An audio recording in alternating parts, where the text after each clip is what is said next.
Alors, chers amis les autres, bonsoir. Le texte que je vais avoir le plaisir de vous lire aujourd'hui est un journal tenu par un bobo parti se faire son retour à la terre au fin fond d'un coin de paradis rural. Le dit journal a été retrouvé dans les décombres abandonnés d'une maison en paille éco-responsable, éco-citoyenne, éco-cetera. 7 mars. Nous sommes bien arrivés, Jean-Basile et moi, à Bargoulin-sur-Romieux. Ah, quelle merveille toute cette nature. Chaque minute est un enchantement peuplé de chants d'oiseaux et de petits lapins sauvages. On se croirait dans Blanche-Neige, mais sans les 7 personnes à verticalité réduite, comme on dit maintenant, parce que ce n'est pas bien de dire nain. La maison est perdue au milieu des prés, c'est une vraie féerie. Un long chemin privé nous sépare de la route, nous assurant paix et tranquillité. Je vais enfin pouvoir me consacrer à la confection de confiture et pouvoir terminer d'écrire mon dernier roman.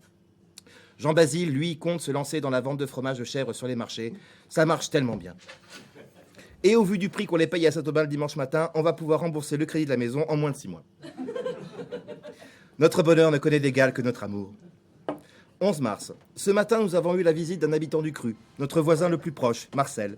Il habite à 3 km par la route et à 4 minutes à pied en passant par la colline d'en face. Il est passé nous demander si le moment venu, cela ne nous gênerait pas qu'il fasse passer ses bêtes sur notre terrain, vu qu'il se situe juste entre ses estives et sa ferme. Je lui ai répondu que cela ne posait aucun problème. Il faut bien s'entraider entre voisins. Il m'a répondu que j'étais bien aimable et qu'il savait bien que les gens du village avaient tort de dire du mal sans savoir. Et puis de toute façon, il a ajouté qu'il avait rien contre les PD, lui. Il a même beaucoup aimé la cage aux folles. Il est charmant. Mon roman n'avance pas. J'ai jeté toute une série de confitures de myrtille à la carotte. Je n'étais pas content de la texture. Jean-Basile prépare les tables pour accueillir nos chèvres. 27 avril. Jean-Basile a confectionné aujourd'hui nos tout premiers fromages. Il a enfin compris comment on traite une chèvre. Je n'arrive toujours pas à écrire, il y a un bruit bizarre qui me déconcentre. Ce soir, la pompe à chaleur est tombée en panne. J'en ai fait part à Jean-Basile, il m'a dit que ce n'était pas grave, parce que tant que je serai là, il aura toujours la pompe en chaleur. Je lui ai aidé d'aller voir si les chèvres n'avaient pas froid.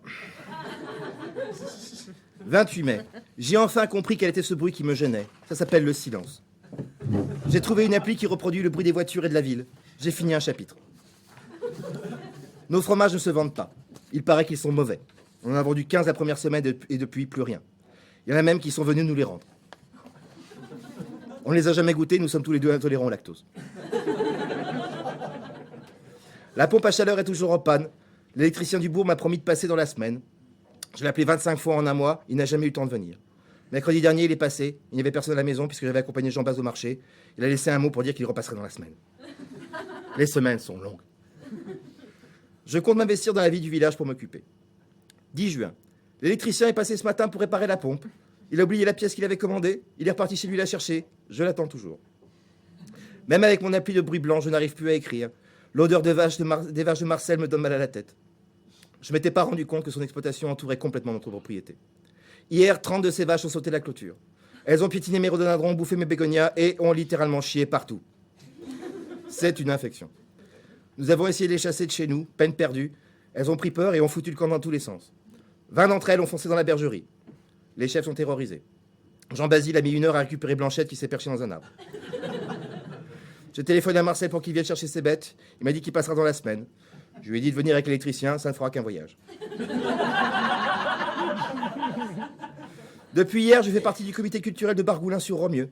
Ça sonne mieux que comité des fêtes. Je suis chargé d'organiser la fête de la musique. C'est moi qui ai eu l'idée. La population locale a l'air réticente, mais je saurais leur montrer que la culture n'est pas forcément rébarbative. 22 juin. La fête de la musique était un fiasco. Tous les groupes de musique traditionnelle et de chants de gorge tibétains ont annulé au dernier moment. Sauf 2.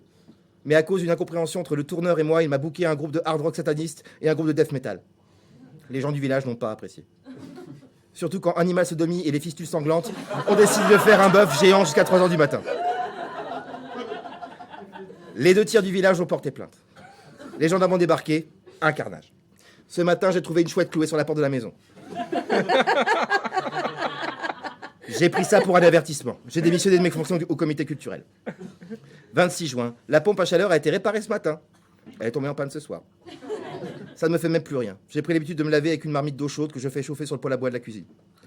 Depuis l'incident avec les vaches, les chèvres sont mortes de trouille et ne donnent plus de lait, et le peu qu'elles donnent, presque plus de lait, et le peu qu'elles donnent est, paraît-il, très aigre. Nos fromages sont plus mauvais que jamais et sont définitivement invendables. Jean-Basile compte sur les touristes cet été pour les écouler. Les gens d'ici évitent son étal au marché. La Blanchette continue à se percher dans son arbre et hurle à la mort au son des cloches de vache. Le silence me manque. 18 juillet. Les touristes ne sont pas fait avoir. Nos fromages nous restent sur les bras. Même en les donnant, on n'arrive pas à s'en débarrasser. Jean Baz en a marre et est de plus en plus irritable. Nous n'avons plus de rapports sexuels depuis mars.